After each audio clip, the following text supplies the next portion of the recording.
बिस्मिल्लाहिर्रहमानिर्रहीम, अस्सलाम वालेकुम एंड गुड मॉर्निंग। आपको कहेंगे खुश आमदीद अपने शो में जिसका नाम है सुबह से आगे। मेरा नाम आयशा यूसुफ है एंड यस, आज इमरान हसन हमारे साथ मौजूद नहीं है, वो छुट्टी पर हैं, घर में मौजूद हैं, उनको कोई ज़रूरी काम था, तो ये जिम्मेदारी आ चुकी है मेरे कंधों के ऊपर। आई होप ये 2 घंटे जो हैं आपके और मेरे बहुत अच्छे रहेंगे। आई ट्राई माई बेस्ट कि आपको एंटरटेन भी रखूँ, अपडेटेड भी रखूँ पाकिस्तान के अंदर और दुनिया भर के अंदर कल और आज तक क्या क्या हुआ है उसके बारे में। लेकिन आगाज़ जो है वो हम कर लेते हैं अपनी इस खबर से जो बहुत ही कलरफुल है, जो जिसको मैं कहती हूँ कि प्राइड ऑफ पाकिस्तान है, one of the pride of Pakistan हम कह सकते हैं। दुनिया भर से लोग इस फेस्टिवल को देखने के लिए आते हैं। मैं बात कर रही हूँ चित्राल की वादी कैलाश की, जहाँ पर कैलाशी कबीले का कदीम मजहबी त्यौहार चिलम जोशी मनाया गया। गुज़श्ता हफ्ते मनाया जाने वाला ये त्यौहार बहार की आमद और नई फसलों की खुशी में मनाया जाता है। ये त्यौहार मजहबी रसूमात के साथ साथ एक भरपूर तफरीह का मौका भी फराहम करता है। दुनिया भर में ये बहुत ज़्यादा मशहूर है। उसका रीज़न ये है कि यहाँ पर जो कलर्स नज़र आते हैं जब आप यहाँ पर घूमने के लिए जाते हैं, अगर आपको कभी मौका मिला हो वहाँ पर जाने का, एंड देन उसके साथ साथ जो यहाँ पर रक़्स किया जाता है, जो इनका कल्चर देखने के लिए लोग आते हैं, वो बहुत ही खूबसूरत होता है and once in a lifetime experience जो है ना, वो मैं कह सकती हूँ हो सकता है। और पाकिस्तान के अंदर ये मौजूद है तो डेफिनेटली हम तो इसका प्राइड लेंगे ही। बहुत ही खूबसूरत ये फेस्टिवल मनाया गया। तमाम जो लोग वहाँ पर मौजूद थे, आई एम श्योर आप लोगों ने देखा भी होगा, मेस्मराइज भी हुए होंगे उससे, और इसके साथ साथ जो वहाँ पर रहने वाले लोग हैं उन्होंने डेफिनेटली इससे भरपूर फ़ायदा भी उठाया होगा। ये फेस्टिवल्स बहुत ज़्यादा ज़रूरी होते हैं किसी भी कल्चर के लिए, किसी भी तहजीब के लिए, ये याद रखे जाते हैं, मनाए जाते हैं।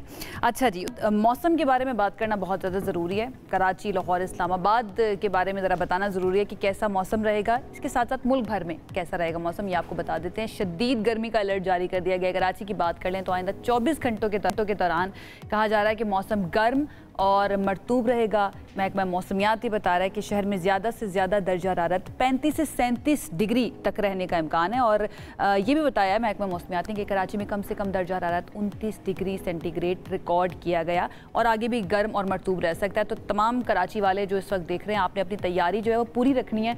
कोशिश करनी है कि अगर ज़रूरत नहीं है तो घर से बाहर ना निकलें, और अगर निकलना ही पड़ जाए तो बहुत ही एहतियात के साथ पानी अपने साथ रखें, एक अपने आप को ढाँप कर निकलें, अपनी आँखों को महफूज बनाकर निकले, विच इज़ वेरी इंपॉर्टेंट।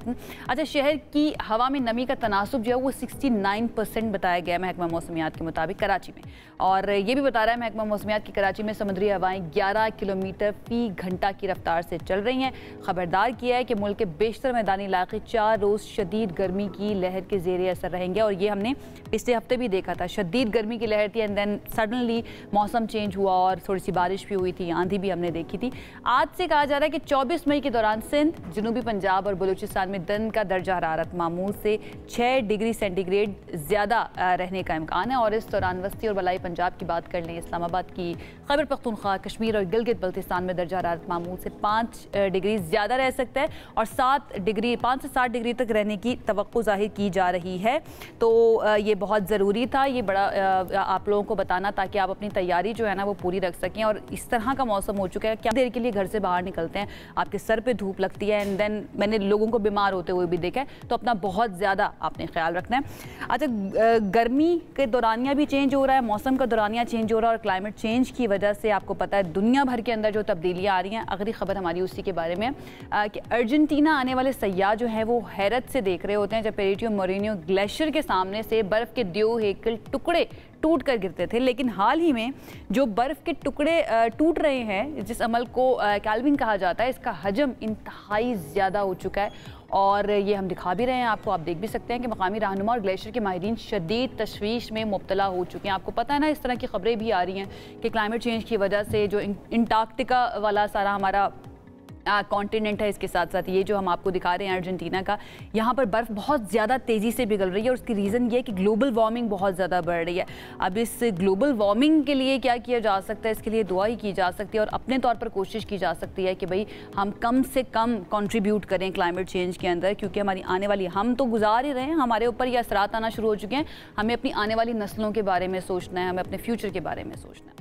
खैर जी, ये खबर आपको देनी थी। उसके बाद कुछ टेक्नोलॉजी से मुताल्लिक़ मुतालिक हमारे पास खबरें हैं, वो आपको बताते हैं। चाइना से खबर है जहां पर बगैर ड्राइवर वाले माइनिंग ट्रक्स ने काम शुरू कर दिया है और हुकूमत हिमायत से काम करने वाले माइनिंग ग्रुप ने हुआवे टेक्नोलॉजीज की जदीद टेक्नोलॉजी से लैस बगैर ड्राइवर के चलने वाले ट्रक भी तैयार कर लिए हैं। ये ट्रक 5G एडवांस की मदद से बनाए गए हैं और इस हवाले से जारी की जाने वाली वीडियो में ट्रक मट्टी उठाते हुए दिखाई भी दे रहे हैं, जबकि इनको मॉनिटरिंग रूम से हिदायत दी जा रही हैं। ये खुद मुख्तार तौर पर चलने वाले 100 माइनिंग ट्रक्स ने मंगोलिया के कानों में काम भी तेज़ कर दिया है। अब ये इंपॉर्टेंट क्यों है? ये इंपॉर्टेंट इसलिए कि पहले ये काम जो है वो लिया जाता था आम इंसानों से और माइनिंग के अंदर कितनी ज़्यादा जाने भी जाती थी। अब उस चीज़ को, इसको मैं कहती हूँ टेक्नोलॉजी का एक बेहतर इस्तेमाल, टेक्नोलॉजी को इस तरह से इस्तेमाल किया जाना चाहिए ताकि इंसानों को ना सिर्फ वो असिस्ट करे बल्कि उनकी ज़िंदगियों को भी महफूज बनाए। तो चाइना में ये काम बड़े अच्छे तरीके से हो रहा है। तो वेल डन तमाम चाइना वाले और चाइना की टेक्नोलॉजी के ऊपर काम करने वाले लोग जो हैं। दूसरी तरफ अगर हम दुनिया के अमीर तरीन शख्सियत की बात करें, इलॉन मस्क की, उनकी कंपनी के ऑप्टिमस रोबोट जो है वो इंसानों की तरह रक्स करना उन्होंने शुरू कर दिया है और सबको हैरान भी कर रहे हैं। इलॉन मस्क ने कंपनी के ऑप्टिमस ह्यूमनॉइड रोबोट की एक नई वीडियो शेयर की है जो इंसान की तरह अपने हाथ और पाँव को हिलाते हुए बखूबी डांस कर रहे हैं। ये video social media account x पर शेयर की गई है जिसे देखने वाले हैरान भी हो रहे हैं। और इलॉन मस्क जो हैं उन्होंने ये कहा है अपने एक बयान में कि इस साल के आखिर तक हज़ारों ऑप्टिमस रोबोट्स जो हैं वो तैयार कर लिए जाएंगे, इसका इरादा वो रख रहे हैं। अब ये इस तरह की खबरें जब भी मैं देखती हूँ तो मैं परेशानी में भी मुब्तला हो जाती हूँ कि एक तरफ तो आप इंसान जो हैं उनकी सारी जॉब्स आप रोबोट्स की तरफ लेके जा रहे हैं और दूसरी तरफ आप रोबोट्स के अंदर इमोशंस जो हैं उनको भी इंटीग्रेट कर रहे हैं, उसके साथ साथ वो तमाम चीज़ों को इंटीग्रेट कर रहे हैं वो जो एक इंसान के अंदर पाई जाती हैं। तो कल ये इंसानों की जगह लेने के लिए जो है ना वो भी ना आ जाए। तो ये चीज़ बहुत ज़्यादा मुझे हमेशा तंग भी करती है और हमेशा मैं इमरान के साथ इसका जिक्र भी करती हूँ कि भाई आई एम स्केयर्ड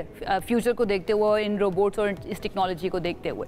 तो ये खबर थी। एंड देन अब एक खबर है उन तमाम लोगों के लिए जो फिल्म्स को बहुत ज़्यादा पसंद करते हैं, स्पेशली अगर मिशन इम्पॉसिबल सीरीज़ की बात करें।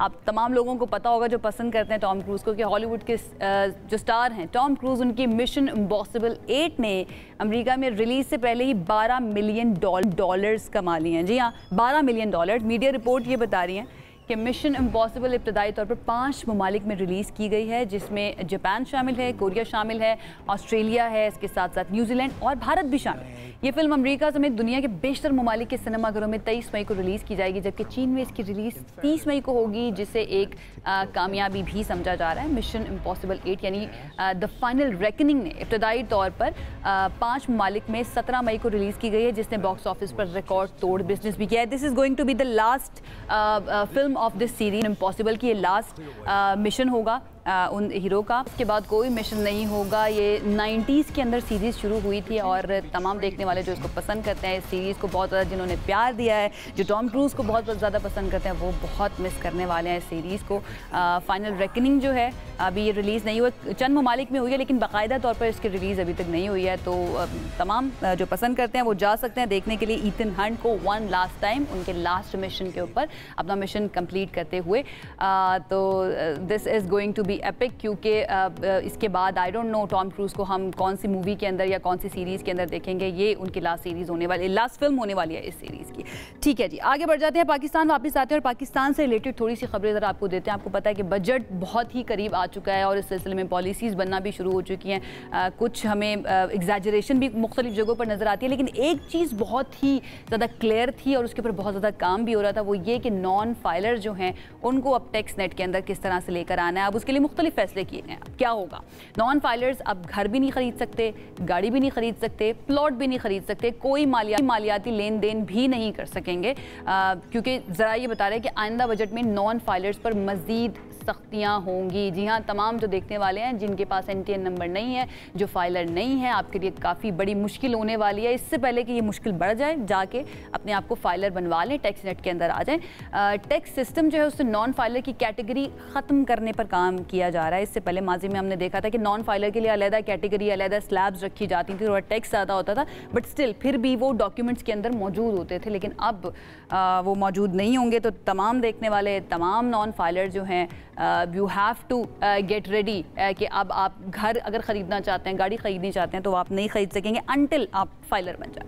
खैर जी, आगे बढ़ जाते हैं और आगे बढ़ के आपको कि कराची, लाहौर, इस्लामाबाद समेत मुल्क भर में महंगी गैस और मज़ीद महंगी होने का फ़ैसला किया गया और जुलाई से घरेलू और कमर्शियल सार्फिन के लिए गैस की कीमतों में वक्फे से इजाफा किया जाएगा।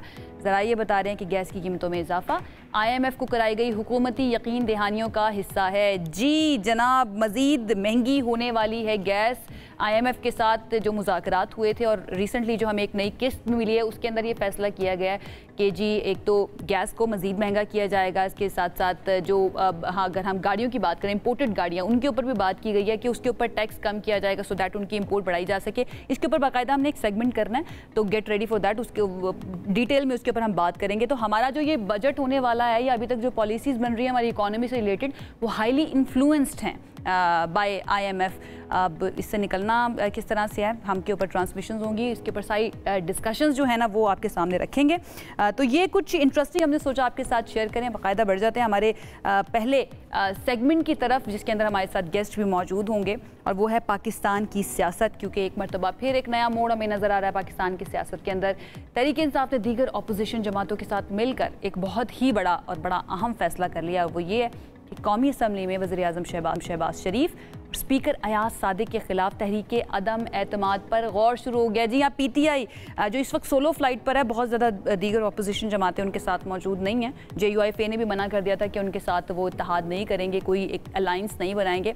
अब सोलो फ्लाइट के अंदर PTI ने यह गौर शुरू कर दिया कि वज़ीर-ए-आज़म शहबाज शरीफ के खिलाफ और इसके साथ साथ स्पीकर जो हैं उनके खिलाफ एक तहरीक अदम एतमाद लाई जाएगी। अब आने वाले दिनों में होना क्या है, सियासी हलचल मज़ीद क्या बढ़ती जाएगी और क्या देखने को मिलेगा, इस पर बात कर लेते हैं। हमारे साथ मौजूद है पीपल्स पार्टी की सीनियर रहनुमा शहला रज़ा साहिबा।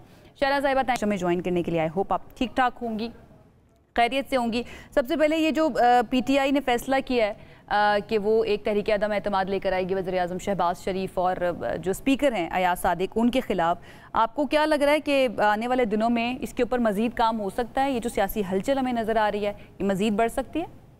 आपका बहुत बहुत शुक्रिया कि आपने मुझे अपने इस प्रोग्राम में बुलाया। और जहाँ तक आपके सवाल का ताल्लुक़ है, तो मैं ये समझती हूँ कि अयाज सादिक साहब कोई फ़र्स्ट टाइम स्पीकर नहीं बने हैं और उनके लिए ये मशहूर है कि उनको कहा जाता है कि ये अपोजिशन के स्पीकर हैं और उनकी तरफ से ऐसी कोई बात नहीं है जिस पर जो है तहरीक इंसाफ जो है वो तहरीक अदम एतमाद लेकर आए और उसको तमाम पॉलिटिकल पार्टीज़ जो हैं वो पास कर दें। ये कुछ भी नहीं होगा, बस उनकी एक एक्टिविटी है, वो एहसास दिलाना चाह रहे हैं कि हम हैं, क्योंकि आराम से एक जो है एक फ़िज़ा बनी हुई है और उसमें असेंबली भी चल रही है और आगे सेशन जो है उसमें बजट पेश होगा और उसको आगे लेके चलना है। शहला साहिबा, चले ये तो PTI आप कह रही हैं कि वो एहसास दिलाना चाहते हैं कि वो हैं, लेकिन लगता है कि ये एहसास जो हुकूमत की इत्तेहादी जमात है MQM वो भी दिलाना चाहती है, वो भी नाराज़ नज़र आ रही हैं और उन्होंने भी काफ़ी शिकायत भी की है वफाकी वज़रा से के बारे में, कहा है कि ये जो भी फैसले लेते हैं हमें मुशावरत में शामिल ही नहीं करते। तो ऐसा क्यों है, क्यों इग्नोर किया जाता है MQM को? अब देखिए, ये तो MQM ही जवाब देगी क्योंकि वो तो गवर्नमेंट है। अब गवर्नमेंट में अगर वज़रा में आपस में कोऑर्डिनेशन नहीं है या कोई ऐसा मसला है तो उनके काम में कितना हर्ज हो रहा है ये मुझे नहीं मालूम, या ये कि उनके मिनिस्ट्री में अगर इंटरफेरेंस हो रही है तो मैं क्या कह सकती हूँ। लेकिन बहरहाल अभी बजट आने वाला है, हर पार्टी कुछ ना कुछ ठीक है। अच्छा शहला साहिबा, इससे पहले कि अगला सवाल मैं आपसे करूँ, थोड़ा सा ज़रा पाकिस्तान और भारत वाला मामला है उसके ऊपर भी मैं चाहूँगी कि बात कर लेते हैं कि सीज़ फायर के ऊपर अब सवालात उठना भी शुरू हो चुके हैं। स्पेशली अगर हम बात करें सेक्रेटरी ख़ारजा जो हैं भारत के, उनकी जानिब से ये कहा गया है, उन्होंने अपने पार्लियामेंट्री पैनल को ये बताया है कि भाई हम नहीं गए थे अमेरिका के पास और ये मामला जो है ना उसमें अमेरिका का कोई किरदार नहीं है। पाकिस्तान और भारत जो है ना वो आपस में बायलैटरली इस मसले को हल करेंगे। दूसरा, ये बिलावल भुट्टो ज़रदारी साहब जो है अब एक मिशन की क़यादत भी करने जा रहे हैं, पूरी दुनिया के अंदर पाकिस्तान का पैगाम लेकर जाएंगे कि पाकिस्तान अमन चाहता है। शहला साहिबा, ये एक तो सीज़ फायर के बारे में बताइएगा, आपकी क्या राय है, कितना पायदार आपको लगता है और ये कशीदगी जो है आपको लगता है कि कम होगी या हालात कुछ बेहतरी की जानिब आपको लगता है कि बढ़ रहे हैं? देखिए, बस सीज़ फायर ही है, वरना पानी तो उन्होंने अभी तक हमारा नहीं जो है वो खोला है। और ये बहुत बड़ा है, क्योंकि जंग तो एक दिन में होकर 2 दिन होकर रुक जाती है, लेकिन पानी का ना आना पाकिस्तान में ये हमें बहुत ज़्यादा नुकसान देगा। ये हमारी ज़िंदगियों का सवाल है। तो जो अभी थोड़ी देर के लिए रुकी हुई है वो रुकी हुई है, लेकिन हमें भारत से कोई उम्मीद नहीं है, क्योंकि भारत अच्छा, एक और बहुत इंपॉर्टेंट डेवलपमेंट शैला साहिबा वो ये कि वज़ीर आज़म ने बिलावल भुट्टो साहब को एक जो है मिशन दिया है और उनको एक सरबराह बनाया है एक सिफारती मिशन का कि भाई आप दुनिया भर में जाएंगे, स्पेशली यूरोप की अगर बात करें, और आलमी सतह पर जो भारतीय प्रोपेगेंडा है उसके ऊपर बात करनी है, उसको बेनकाब करना है और पाकिस्तान का मौक़िफ़ दुनिया के सामने रखना है। कितना आपको लगता है कि ये कमीशन मौसर साबित हो सकता है पाकिस्तान का मैसेज दुनिया तक पहुँचाने के लिए? अल्हम्दुलिल्लाह ये मिशन शुरू होने से पहले मौसर है।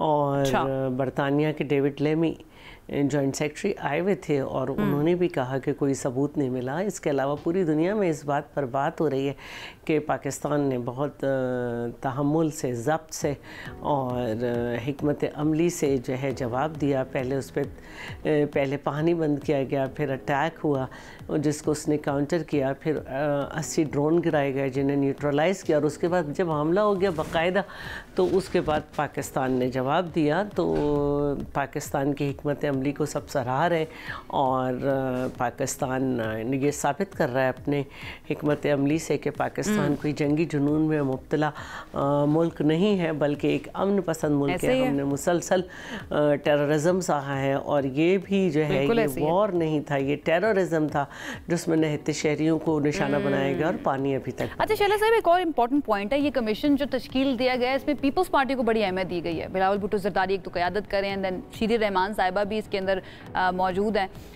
आपको क्या लगता है इसकी वजूहात सियासी हैं या फिर बिलावल भुट्टो और शेरी रहमान साहिबा जो हैं उनके सिफारती और ख़ारजी उमूर के बारे में विजन जो हमें नज़र आता है, जिस तरह से वो रिप्रेजेंट करते हैं पूरी दुनिया के अंदर पाकिस्तान को जाकर या डिफरेंट इंटरव्यूज़ के अंदर, इसको देखते हुए ये फैसला किया गया है शामिल करने का?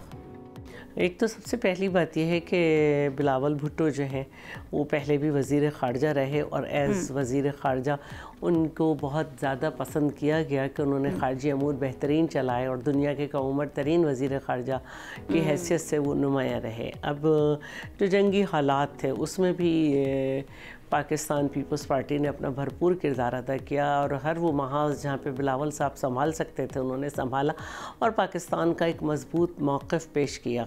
और पीपल्स पार्टी में हिना रब्बानी खैर वो भी ख़ारजा उमूर देखती हैं और शेरी रहमान भी, तो ये एक अच्छा मैं समझती हूँ कि सलेक्शन है। और जब जाएगा बाहर तो बहुत बेहतरीन तरीक़े से पाकिस्तान की हिकमत अमली, पाकिस्तान का सुकून, पाकिस्तान के तहम्मुल, हमारी भी यही उम्मीदें हैं शैला साहिबा डेफिनेटली कि पाकिस्तान को बहुत अच्छे तरीके से रिप्रेजेंट करने के लिए बेहतरीन चॉइस जो है ना वो इख्तियार की गई है प्राइम मिनिस्टर की जानिब से। अच्छा, वज़ीर ख़ारजा इसहाक डार जो हैं वो चीन के दौरे पर और अफ़गानिस्तान के वज़ीर ख़ारजा से मुलाकात के लिए चीन पहुँच गए हैं। मौजूदा हालात में आपको क्या लगता है कि पाक भारत कशीदगी है, अफ़गानिस्तान की जानिब से भारत की हिमायत की रिपोर्ट्स भी सामने आ रही हैं, कितना इम्पोर्टेंट होगा ये दौरा और ये मुलाकातें इसहाक डार साहब की कितनी इम्पोर्टेंट हो सकती हैं? देखिए, चीन तो हमारा बहुत पुराना दोस्त है जिसको हम कहते हैं कि हिमालय से बुलंद और उस पता नहीं क्या क्या। तो चीन जाना वैसे भी कोई ऐसी बात नहीं है और एक डेलीगेशन अगर उधर है तो वज़ीर ख़ारजा जो हैं वो इधर गए हैं और अच्छी बात है। और जहाँ तक बात है अफ़गानिस्तान की, तो मैं समझती हूँ कि पाकिस्तानियों को अब समझ लेना चाहिए कि एक लाइन जो है वो अफ़गानिस्तान ने खींच दी है, पाकिस्तान और अफ़गानिस्तान। ठीक है, बहुत शुक्रिया। शैला रज़ा साहिबा पाकिस्तान पीपल्स पार्टी की रहनुमा हमारे साथ मौजूद थी, अपना तज्ज़िया मौजूदा सूरत हाल के ऊपर बयान कर रही थी। और इसमें वज़ीर-ए-आज़म शहबाज शरीफ साहब का एक इम्पॉर्टेंट बयान है, स्पेशली अगर हम पाकिस्तान और भारत की बात करें। उन्होंने कहा कि पाकिस्तानी शाख्स ने भारतीय वेल्स को मार भगाया, वतन अजीज़ के एक एक इंच का तहफ़्फ़ुज़ करना जानते हैं। जंग दोबारा मुसल्लत की गई तो दुश्मन हमेशा तैयार पाएगा। जारहाना अज़ाइम नहीं रखते हैं, तस्फ़िया तलब मसाइल का पुरअमन हल चाहते हैं। भारत के मगरबी साहिल पर तजारती सरगर्मियां मांद पड़ गईं।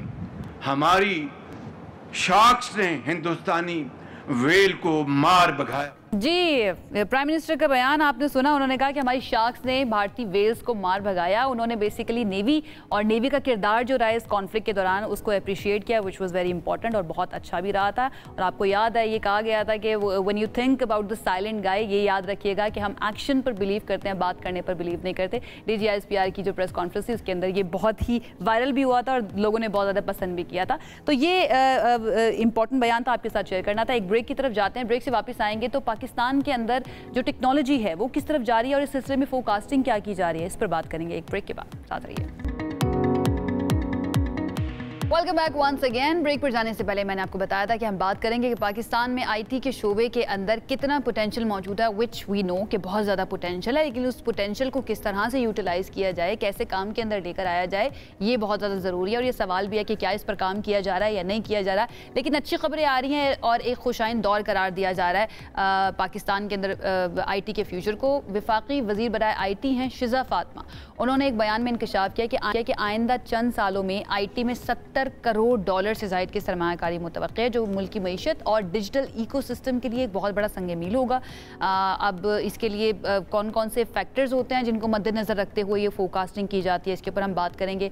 और उसके साथ साथ 20 करोड़ मोबाइल सब्सक्राइबर्स जो है उसका संग मील भी अबूर कर लिया गया है पाकिस्तान के अंदर, जो डिजिटल रसाई और टेक्नोलॉजी अपनाने की तेज़ रफ्तारी को भी जाहिर करता है। इन सारी चीज़ों के ऊपर बात करते हैं। आज हमारे साथ मौजूद हैं मारूफ टेक्नोलॉजिस्ट हैं मोहम्मद उमर, उन्होंने हमें ज्वाइन किया स्टूडियो। उनकी तरफ चलते हैं, बात करते हैं। Umar, thank you so much हमें ज्वाइन करने के लिए। कैसे हैं आप? I'm very well, thank you जी, शुक्रिया। Glad to have you on the show. सबसे पहले तो ये कि ये जो फोरकास्टिंग, जो हम ब्रेक में भी बात कर रहे थे, ये फोरकास्टिंग की गई है, खुशाइंद है, अल्लाह करे ऐसा ही हो, बट कितनी ज़्यादा ये इंपॉर्टेंट है और कितना आपको क्या लगता है कि कौन कौन से फैक्टर्स को देखकर ये फोरकास्टिंग की जाती है, कितनी रिलायबल है? जी, फोरकास्ट और forecast at the end of the day, लेकिन कुछ मराहिल से गुजर के इंसान या इदारे इस नंबर पे पहुंचते हैं जिसमें $700 मिलियन का जिक्र किया है हमारी गवर्नमेंट ने। उसमें प्राइमरली कमिटमेंट्स और प्लेजेस होते हैं। लेट्स से इंटरनेशनल इन्वेस्टर्स जो हैं, they look at a country और उस कंट्री के अंदर जो आपके इंडिकेटर्स हैं वो उनका कॉन्फिडेंस डिटर्मिन करते हैं। लेट्स से अगर मैं US में बैठा हूँ और मैं want to invest in Pakistan tech landscape, so I'll consider a lot of things, जिसमें आपके सियासी फैक्टर्स हैं, पॉलिटिकल स्टेबिलिटी कितनी है कंट्री में, वहाँ पे आपका जो स्ट्रक्चरल स्टेबिलिटी कितनी है, आपके इंटरनेट की एक्सेस कितनी है, जैसे आपने जिक्र किया, number of subscribers and digital connectivity, ठीक है, उन सब तमाम फैक्टर्स को मद्देनज़र रखते हुए investors make a decision whether to invest in that country और not. Okay, so of course जो उनके when they decide to do that, they communicate with the governments और उसकी basis के ऊपर ये numbers form किए। Is it too ambitious? No, I don't think it's too ambitious. I mean, as compared to our neighboring countries, हम अपने अगर east side पे ही देखें, India has been doing very well in tech. Of course, उन्होंने जो initiatives लिए थे, they are about 15 to 20 years ahead of us. Okay. India ने 1968 में Tata Consulting was formed. फिर उनका जो पहला IT का इनिशिएटिव था, that was around I think 80s की बात है। तो पाकिस्तान में हमारा तो कंपैरिजन नहीं है ना राइट नाउ उनके साथ, उनकी तो बहुत ही बड़ी मार्केट है स्पेशली IT की, वो उनके एक्सपोर्ट्स ही इतनी ज़्यादा IT की कि हम तो अभी राइट नाउ कंपेयर नहीं कर सकते। अभी पाकिस्तान कहाँ पर स्टैंड करता है, ये तो फोरकास्टिंग है, पाकिस्तान कहाँ पर स्टैंड करता है? Pakistan I think we are well position, लेकिन हमें थोड़ा रियलिस्टिकली सोचना है कि व्हाट आर द स्टेप्स बड़े ज़रूरी हैं कि जो $700 मिलियन का जिक्र किया है गवर्नमेंट ने, उसे अचीव कैसे किया जाए और इवन एक्सीड कैसे किया जाए। ठीक है, इसमें जो हमारा की चैलेंज है Ayesha, that is skill gap. I think we produce about 50,000 graduates a year. ठीक है, अब उन 50,000 में से जॉब रेडी कितने हैं? I think there about less than 10%। So that's why it's very important कि एकेडेमिया और इंडस्ट्री के दरमियान जो कोलैबोरेशन है उसे इंक्रीज करके the number and resources that we produce every year, they should be job ready. मतलब जो हम ग्रेजुएट्स हो रहे हैं, ज़रूरी नहीं है कि वो वेल स्किल्ड भी हों। Absolutely. उसके ऊपर हमें मज़ीद काम करने की ज़रूरत है। Now there is a big question mark कि हमारी एकेडेमिया जो है वो किस तरह से काम करिए। Then policies बहुत ज़्यादा मैटर करती है मुझे लगता है। आपको लगता है कि राइट नाउ हमारी जो पॉलिसीज़ बनाई जा रही हैं स्पेशली IT को लेकर, टेक्नोलॉजी को लेकर, वो यूज़र फ्रेंडली या फिर जो हमारे स्किल्ड वर्कर फ्रेंडली हैं या नहीं है? I think there needs some work needs to be done.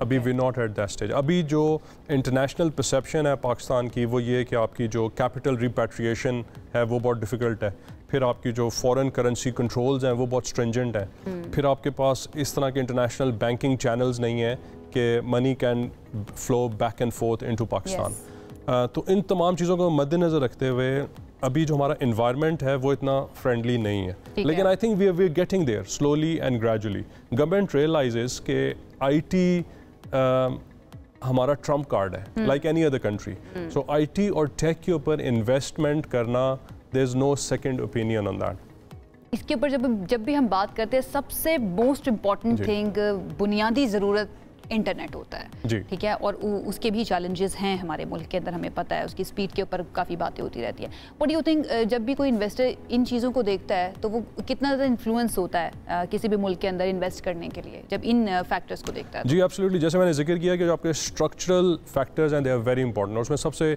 Primary जो चीज़ है that is digital inclusion. Internet not only limited to let's say जो आपकी मेजर सिटीज़ हैं, बल्कि अक्रॉस पाकिस्तान हर शख्स के पास इंटरनेट, रिलायबल इंटरनेट की एक्सेस होनी चाहिए। I mean this is how the country grows. तो ये स्ट्रक्चरल एरियाज़ पे हमें काम करने की ज़रूरत है। फिर जैसे आपने जिक्र किया कि regulation is another area, workforce, job ready skilled workforce is very important. ठीक है, अच्छा, एक और चीज़ जो बहुत ज़्यादा देखने को मिलती है, जो फ्रीलांसर्स हैं जी, स्पेशली पाकिस्तान के अंदर जो मौजूद है, काम अच्छा कर रहे होते हैं। एक तो आप भी बता दीजिए कि क्या क्वालिटी के मुताबिक काम कर रहे होते हैं जो इंटरनेशनली स्टैंडर्ड मौजूद है, but the wages are very low in Pakistan, उसकी क्या रीज़न है और उसको किस तरह से बढ़ाया जा सकता है? पाकिस्तान अभी भी, it's a good question, Pakistan अभी भी आयशा in a low tech services market.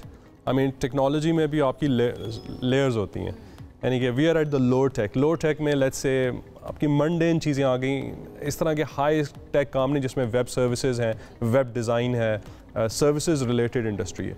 पूरी दुनिया में जो लीडर्स हैं, टेक के लीडर्स हैं, जिसमें of course US, China is और you know some of the European countries, वो डीप टेक और हाई टेक के ऊपर फोकस्ड है, विच मीन्स कि दे आर मोर इनटू, आजकल एआई का आप सुन रहे होंगे बहुत ज़्यादा, सो उनका फोकस जो है that is around AI. Even gulf countries में भी एआई एजुकेशन को अर्ली एजुकेशन से स्टार्ट कर दिया गया, सो दैट्स वेरी इंपॉर्टेंट कि इस तरह के स्टेप्स लिए जाएं। So back to your question, कि जो फ्रीलांसर्स हैं उनकी ग्लोबल कंपेटिटिवनेस इतनी ज़्यादा नहीं है। The reason we are not paid as compare to other countries is because कि हमारी जो सर्विसेज इंडस्ट्री है वो लो वैल्यू कंसिडर की जाती है। We are just cheaper alternative to. ये सिर्फ परसेप्शन है या सॉरी टू कट यू, सिर्फ परसेप्शन है या वाकई में इस तरह से है? Competitiveness कम है हमारी। This is true, and I think this is one of the steps that we will need to take, कि हम innovation और product centric technology को सामने रखें। ठीक है। I mean services is good, लेकिन प्रोडक्ट डेवलपमेंट भी बहुत ज़रूरी है। लेट्स से कितनी ऐसी कंपनीज हैं पाकिस्तान में जो कि जिन्होंने $1 बिलियन मार्क क्रॉस किया होगा? There are none. कितनी ऐसी कंपनीज हैं जिनकी प्रोडक्ट्स पाकिस्तान में बिल्ड होती हैं लेकिन बाहर सेल होती हैं? I think there could be maybe a handful of those companies. तो सर्विसेज में आपके मार्जिन्स भी कम होते हैं और आपकी जो ग्लोबल कंपेटिटिवनेस है या एपिटाइट होती है वो भी कम होती है। व्हेन इन्वेस्टर्स सी कि इस कंट्री में इनोवेशन बहुत ज़्यादा हो रही है, रिसर्च डेवलपमेंट बहुत ज़्यादा हो रही है, लेट्स से हम कोई नई ड्रग डिस्कवरीज कर रहे हैं या हमने कोई ऐसी इन्वेंशन की है जिससे इलेक्ट्रिक कार्स की इफिशिएंसी ज़्यादा हो गई है, या हमने लेट्स से कोई ऐसा AI का एल्गोरिदम लिखा है जो कि रिन्यूएबल एनर्जी की परफॉर्मेंस को ज़्यादा कर दिया उसने। So I think these kind of deep tech initiatives are very important to take the country forward. जब आप ये बात कर रहे हैं थोड़ी शर्म भी महसूस हो रही है कि दुनिया भर में क्या क्या हो रहा है, किस स्पेस के साथ हो रहा है। लाइक हमें याद है ग्रॉक आया एंड देन ग्रॉक का अपडेटेड वर्जन भी आ गया। वो तब्दीली इतनी तेज़ी से आ रही है, डेवलपमेंट्स इतनी तेज़ी से हो रही हैं कि पाकिस्तान तो फिर मुझे लगता है कि अभी बहुत पीछे है। Where do you think specially AI को लेकर पाकिस्तान कहाँ पर है? आई थिंक टेक्नोलॉजी वाइज हम बड़े इंटरेस्टिंग टाइम्स में आजकल। ये जो AI की रेवोल्यूशन आई है, this is like the 4th industrial revolution. अब हम भूल जाएं कि पास्ट में क्या हुआ है। This can be our spring board to multiply our economy many folds.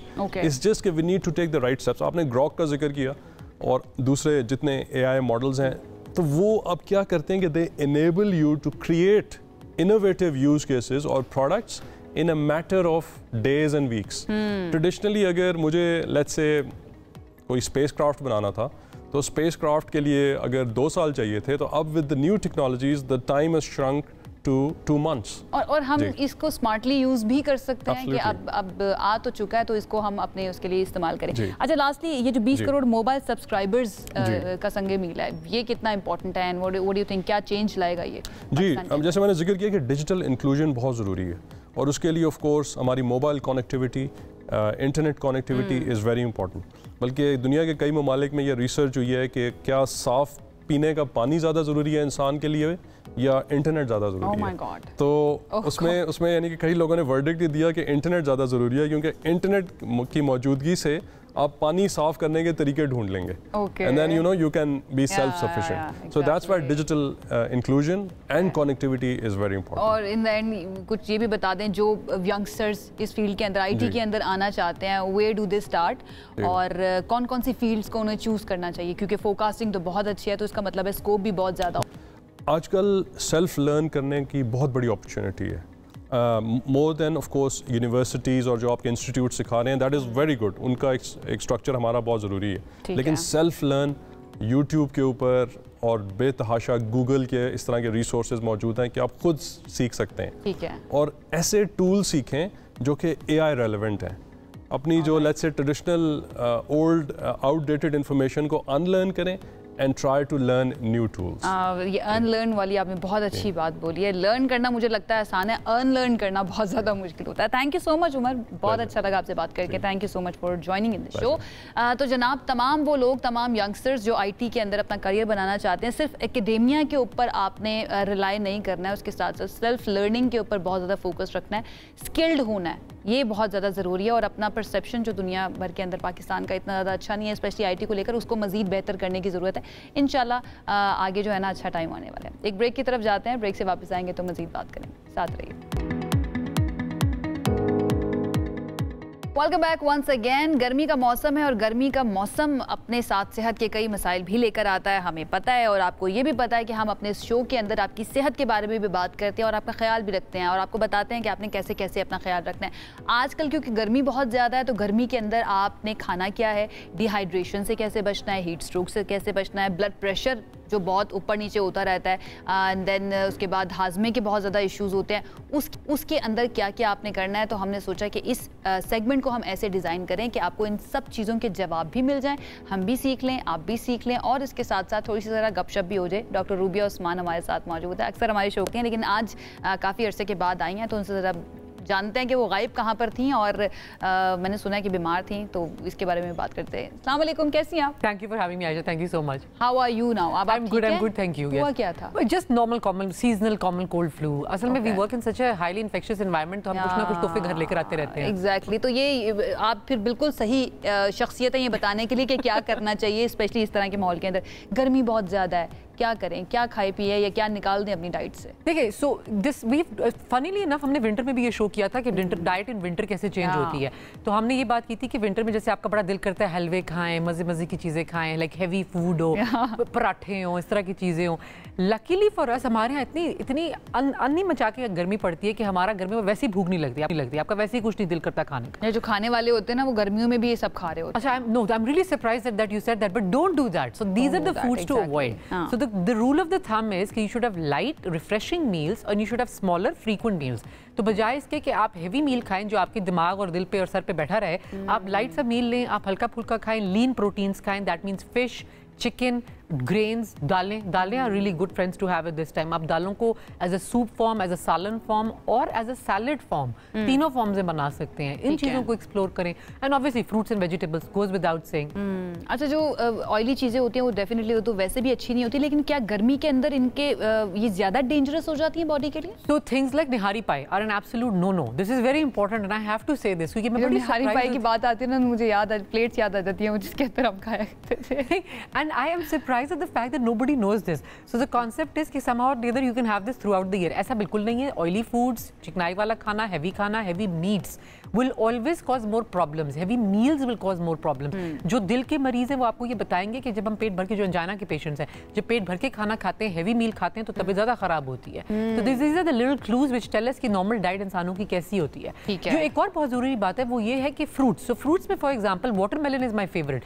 तो अल्लाह ने कोई कुदरत ऐसी बनाई है कि समर्स में जो आपके फ्रूट्स आते हैं they are actually very summer appropriate. So you have got watermelon, you have got melons, you have got peaches. Aam is also quite good, but I wouldn't, because I don't want to diss the आम, so I won't talk much about that. नहीं, आप कुछ नहीं बोलेंगे आम के बारे में. आम के खिलाफ फिर मसला हो जाएगा. I'll be the most hated person. लेकिन I would say कि watermelon is my favorite because this is one fruit जिसमें water content बहुत high है. So आप at least अपने, अगर आप एक big bowl of watermelon खा रहे हैं in a day, आप अपना पानी का 2 ग्लास पूरे कर रहे हैं उसके जरिए. और दूसरी बात ये कि उसकी sugar content as compared to the size of it is less. तो the carbohydrate content is not that high. तो अगर बिग आप बोल भी खा रहे हैं तो 8 ग्राम आपका कार्बोहाइड्रेट है. एक दिन एक बंदे की डेली रिक्वायरमेंट 130 से 230 ग्राम है. So you are just taking a very small portion of your carbs of your day. लेकिन यू पेट भर गया आपका, आप you feel really good, you feel refreshed, प्यास भी आपकी बुझ गई है, and it's good for your skin and hair. हाँ, वाटरमेलन डेफिनेटली. अच्छा, कुछ लोग होते हैं वो डिहाइड्रेशन से बचने के लिए जूसेस का बहुत ज़्यादा इस्तेमाल करते हैं. बेस्ट फॉर्म क्या है फ्रूट्स को स्पेशली खाने की? आप उसको होल खाएं या फिर अगर जूस बनाकर आप करना चाहते हैं या फिर आप मिल्क शेक्स बनाकर पीना चाहते हैं, वो ज़्यादा गाइस देखिए, you have to, unfortunately I am going to be the devil's advocate over here, you can't have juice, you can not. Juice is basically fruit in its worst form. उसका सारा fibre निकल जाता है. So basically all that you're left with is a little bit of water and a lot of sugar, which will not be useful in any वो जो दुकानों के बाहर लाइनें लगी होती हैं गाड़ियों की और जूसेस. और डोंट जज, अगर आपको मैं वहां नजर आऊं तो आप दूसरी तरफ देख लीजिएगा, मैं भी दूसरी तरफ देख लूंगी. लेकिन ये कि द फैक्ट इज कि जूसिंग प्रोसेस जो है it destroys the fibre and the fibre is the most important part of the fruit. तो अगर आप फ्रूट में से फाइबर निकाल देते हैं तो आपने फ्रूट की काफी ज्यादा ग़िज़ाइयत खत्म कर दी है, काफी ज्यादा उसका जो एडवांटेज आपने लेना है वो खत्म कर दिया. Fibre intake is the single most important thing if you trying to lose weight, if you trying to be healthy, if you want to remain fit. Fibre is very important. आप चाहते हैं आपका गट साफ हो, वो फाइबर करता है. ये सारी चीजें फाइबर जरूरी है. एक काम आप कर सकते हैं कि अगर आप बहुत ही डेस्परेट हैं तो आप स्मूदीज ऑप्ट करें as compare to juices, because smoothies में कम से कम चंक्स ऑफ फ्रूट जाते हैं, तो होल फ्रूट जाता है, तो फाइबर वो इस तरह निकालता नहीं है. दूसरा, लस्सी. So I will endorse lassi. Lassi is a really good like proper meal on its own. It has your dairy content, it has your water content, and it's also really good for you. अच्छा, एक ideal diet जो है पूरे दिन की गर्मियों के अंदर वो क्या हो सकती है अगर हम ब्रेकफास्ट से डिनर तक की बात करें? So you should start with something really filling. So that should be oatmeal. आप दलिया ले लें, दलिया के साथ have fruits. तो आप अपना फ्रूट उसमें ऐड कर दें. अगर बेरीज का मौसम है तो थोड़ी सी बेरीज ऐड कर दें. Peaches is ideal, it goes really well with. कुछ लोग उसको भी बहुत ही हैवी कर लेते हैं, ड्राई फ्रूट्स भी डाल लिए, दूसरे फ्रूट्स भी डाल लिए. ये कुछ लोग जो है ना उसके अंदर मैं आती हूँ. To be so thin and so young, I envy you. But muthi bhar. So muthi bhar is the rule. So your bowl should be a muthi bhar of oatmeal, and that oatmeal can be made in water. अगर आपको जैसे हो ना कि आपको दूध वाली चीजें नहीं पसंद है सुबह जल्दी में खाने में, तो have water, have normal milk की replacement ले लें, oat milk ले लें. लेकिन ये जरा थोड़े से luxurious चोंचले हैं. अगर आपने बहुत सिंपल रखना है तो मैं हाफ एंड हाफ कहती हूँ कि आप आधा दूध डालें, आधा पानी डालें, तो वो आपको हैवी भी नहीं लगेगा. और उस पर फ्रूट जरूर डालें. उस पर अगर आपने बहुत ज्यादा, अगर आप हेल्दी हैं तो आप पीनट बटर का 1 टीस्पून भी डाल सकते हैं. अच्छा, one thing I really like कि मैं उसमें चीनी नहीं डालती. चीनी की जगह फ्रूट की जो स्वीटनेस होती है वो बहुत अच्छी लग जाती है. एक लाइव कॉलर है हमारे साथ, उनसे भी बात कर लेते हैं. राना ज़ीशान है बहावलपुर से. जी ज़ीशान, बताइएगा कैसे हैं आप? ठीक ठाक है? अल्लाह का शुक्र मैम, आप कैसे हैं? ठीक है, बिल्कुल ठीक ठाक. बताइएगा क्या कहेंगे आप ज़ीशान? मेरा सवाल डॉक्टर रूबिया से जी. वो सवाल मेरा ये था, मेरा छोटा भाई है, 15 से 16 साल उसकी एज है. उसके अंदर ना वीकनेस बहुत ज्यादा है, उसके HB भी है ना वो भी बहुत कम है. तो उसके बारे में डाइट प्लान पता करना था क्या है. ठीक है, वीकनेस बहुत ज्यादा है, 15 से 16 साल है. कुछ पूछना चाह रही हैं? नहीं, पूछेंगे? ठीक है, ओके, आप देखते रहिए, आपको देती हैं जवाब रुपया. जी, 15 से 16 साल उम्र है, छोटा भाई है और वीकनेस बहुत ज्यादा है. What should you do? अच्छा, so basically the most important thing Zeeshan is कि आपको देखिए मुआयना, nothing trumps a proper examination.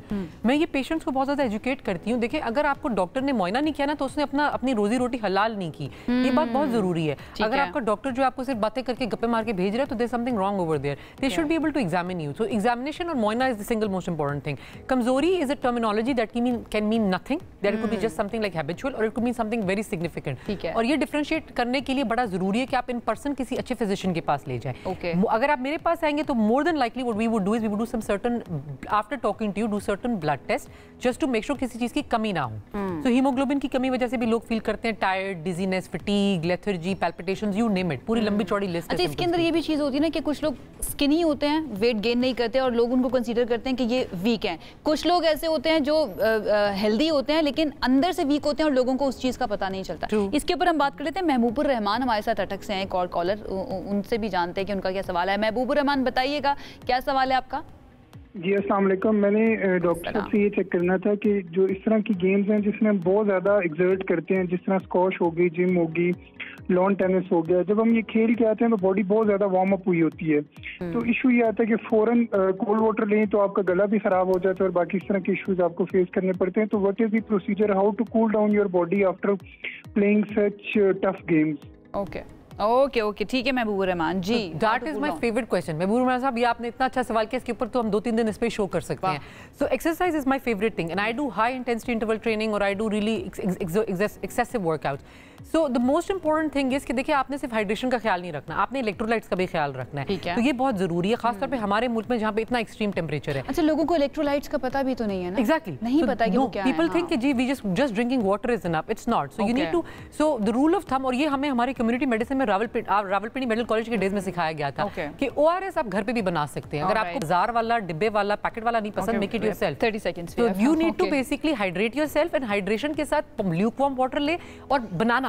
Before I forget anything, make sure that you have a banana after an excessive workout like that, because that has potassium. बहुत अच्छा है, potassium भी होता है, उसके साथ फाइबर भी होता है, वो आपकी बॉडी के लिए बहुत अच्छा है और पर्सनली मेरा तो बहुत ही फेवरेट है। बहुत शुक्रिया, डॉक्टर रूबी हमारे साथ मौजूद है। आई होप आपको कुछ हद तक जो है ना अवेयरनेस मिल गई होगी कि क्या खाना है क्या नहीं खाना। मुझे तो काफ़ी हद तक हेल्प मिली है। अब एक ब्रेक की तरफ जाते हैं, ब्रेक से वापस आएंगे, मजीद बात करेंगे, साथ रहिए। सबसे आगे में कहेंगे आपको एक मरतबा फिर से खुश आमदीद। ये सेगमेंट उन तमाम लोगों के लिए बहुत ज़रूरी है जो गाड़ी ख़रीदना चाहते हैं या फिर इंतज़ार कर रहे थे कि महंगाई बहुत ज़्यादा हो गई, गाड़ियाँ महंगी बहुत ज़्यादा हो गई हैं, तो थोड़ी सी कम होंगी तो फिर वो ख़रीदेंगे, या फिर ओवरऑल गाड़ियों के टॉपिक्स के अंदर या गाड़ियों का ये जो फील्ड है उसके अंदर जिन लोगों को बहुत ज़्यादा इंटरेस्ट है उनके लिए इंपॉर्टेंट है। IMF ने पाकिस्तान के लिए जो $7 अरब के जारी कर्ज प्रोग्राम के सिलसिले में कुछ नई शराइत आयद की हैं, उसमें एक नई शर्त जो है वो ऑटो इंडस्ट्री से मुतालिक भी है, और वो ये है कि कुछ पुरानी शराइत पर अमल दरामद के लिए इस हुकूमत पर जोर दिया है, जिसमें पुरानी गाड़ियों की दरामद के हवाले से छूट भी शामिल है। IMF ने पाकिस्तान को कहा है कि वो पार्लियामान में कानून साजी करे और उसके ज़रिए इस्तेमाल शुदा गाड़ियों की कमर्शियल इंपोर्ट पर जो पाबंदी लगी हुई थी उसको ख़त्म करे, जो इब्तदाई तौर पर 5 साल से कम इस्तेमाल होने वाली गाड़ियों की दरामद पर पाबंदी के खात्मे के लिए ज़रूरी है। ये कानून साजी कहा गया है कि जुलाई के आखिर तक करना ज़रूरी होगी और मकसद ये है कि आज़ादाना तिजारत को फ़रोग़ दिया जा सके। अब इसका इम्पैक्ट जो है पाकिस्तान की इकॉनमी के ऊपर या फिर हमारी ऑटो इंडस्ट्री के ऊपर वो क्या होगा, इसके ऊपर हम बात करेंगे। क्या वाकई में कीमतें बहुत ज़्यादा कम होंगी, इस पर बात करेंगे। और दूसरा ये कि क्या इसका फ़ायदा आम सार्फिन को होगा या फिर सिर्फ इंपोर्टर्स को होगा जो बेसिकली इंपोर्ट करेंगे इन गाड़ियों को। इस पर बात कर लेते हैं। हमारे साथ मौजूद हैं मारूफ ऑटो इंडस्ट्री एक्सपर्ट सुनील मंड साहब। आपको पता है कि आप इनको सुनते हैं, जानते हैं, स्पेशली डिजिटल मीडिया की अगर बात करें तो वहाँ पर बहुत बड़ा नाम भी है। सुनील साहब, थैंक यू सो मच हमें ज्वाइन करने के लिए। आई होप आप ठीक ठाक होंगे। सबसे पहले तो थोड़ा सा ज़रा एक्सप्लेन करेंगे जो IMF की शर्त है, how it is going to impact our economy specially auto industry. जी बहुत शुक्रिया बुलाने का और वालेकुम अस्सलाम। मेरे ख्याल से हमारे यहाँ पे जो गाड़ियों का जो है ना टॉपिक ऐसा है कि जब बजट आ रहा होता है तो लोग रोटी और खाने पीने से ज्यादा गाड़ियों में इंटरेस्टेड होते हैं। तो IMF की जो शर्त है इसके बारे में भी हम पिछले 3-4 महीनों से टीवी पे देखते आ रहे हैं कि गाड़ियां सस्ती हो जाएंगी 20-20 लाख, 30-30 लाख, 40-40 लाख। तो let me clear that for everybody कि ऐसा कुछ नहीं होगा। पहली बात तो ये है। एंड IMF का जो मकसद है वो हमारे अवाम को रिलीफ देना या लोगों के लिए गाड़ी सस्ती करना नहीं है।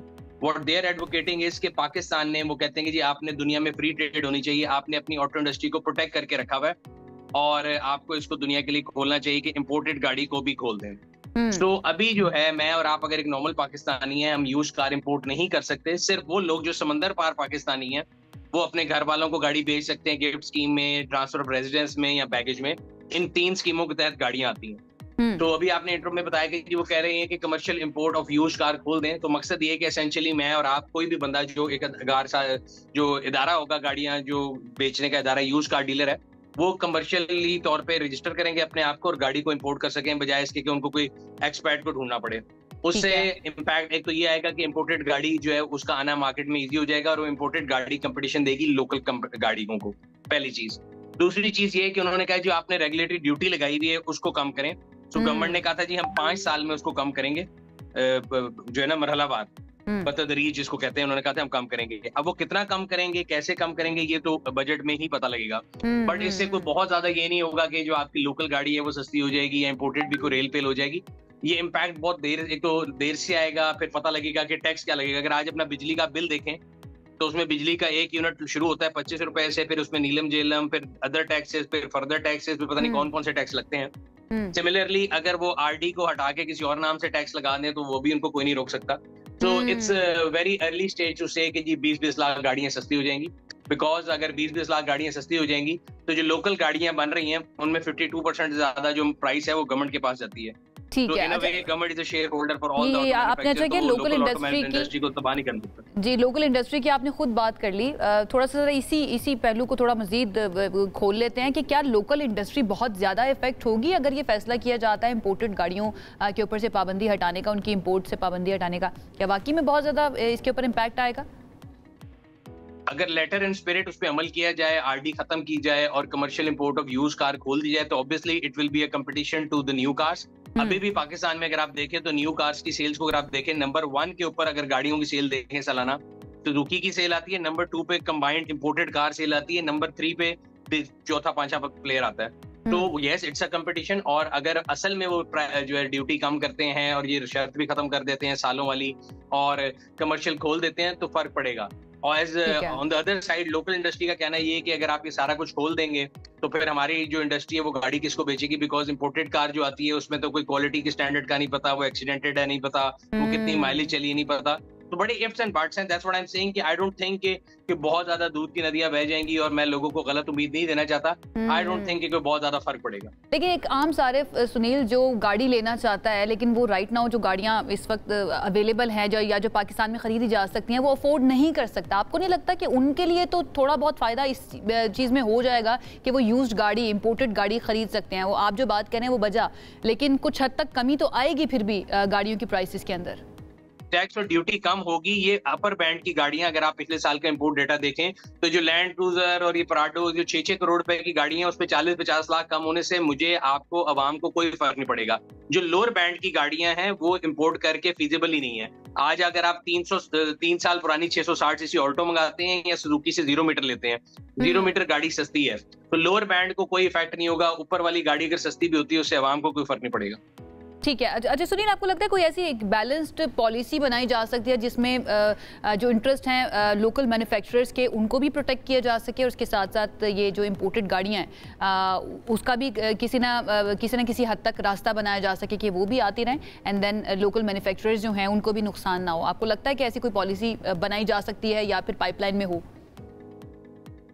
देखिए इसमें कोई बड़ी पॉलिसी मेकिंग की कोई जरूरत नहीं है। एनीबडी 3 ईयर ओल्ड चाइल्ड जो है वो भी जाके देख सकता है कि अगर आप गाड़ी की प्राइसेस देखें तो उसमें 50% से ज्यादा टैक्सेस हैं। आज आप 0 मीटर गाड़ी लेती हैं, अगर गवर्नमेंट को आवाम को रिलीफ देना है, गवर्नमेंट अपने टैक्स कम करके आपके लिए गाड़ी सस्ती कर देती है, उसके लिए कोई बड़ा फीसा गौरस नहीं लगाने की जरूरत। लेकिन बात यह है कि बिल हो या ना हो, अगर आप एट द सेम टाइम अपना वो प्राइसेस कम करेंगे तो गवर्नमेंट का रेवेन्यू भी तो कम होगा। वो शॉर्टफॉल कहाँ से पूरी करेंगे? IMF ने रेवेन्यू टारगेट भी दिए हैं क्योंकि हमने उनको जो पैसे वापस लिए थे वापस भी करने होते हैं। ठीक है। अच्छा, और ऑटो पार्ट्स इंडस्ट्री जो है उसके ऊपर भी आपको लगता है फर्क पड़ेगा क्योंकि ये एक बिल्कुल ही अलग मार्केट हो जाती है गाड़ियों से रिलेटेड, उसके ऊपर कितना फर्क पड़ेगा? अगर कानून साजी होती है, लेटर एंड स्पिरिट में होती है तो यस, लोअर इंडस्ट्री के अंदर जो महंगी गाड़ियां हैं जो कि करोड़ प्लस वाली गाड़ी है या 2 करोड़ रुपए वाली गाड़ी है जो कि बड़ी लिमिटेड है, उनको कंपटीशन आएगा।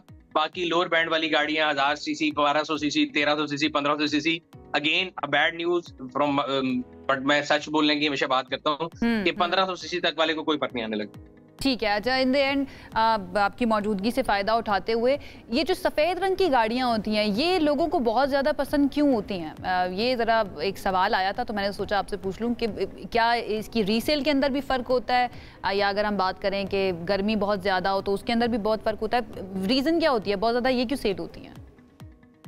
ये रीजन वाइज डिपेंड करता है। सो अगर आप जितने भी गर्म ममालिक हैं, GCC कंट्रीज हैं, दुबई है, पाकिस्तान है, इधर देखेंगे तो आपको व्हाइट गाड़ी बहुत ज्यादा मिलेगी एज अपोज टू दिस। जो ठंडे इलाके हैं, आप कनाडा, अमेरिका, लंदन में आप जाके ट्रेंड आ गया, वरना वहां पे सिल्वर ब्लैक ज्यादा चलते हैं।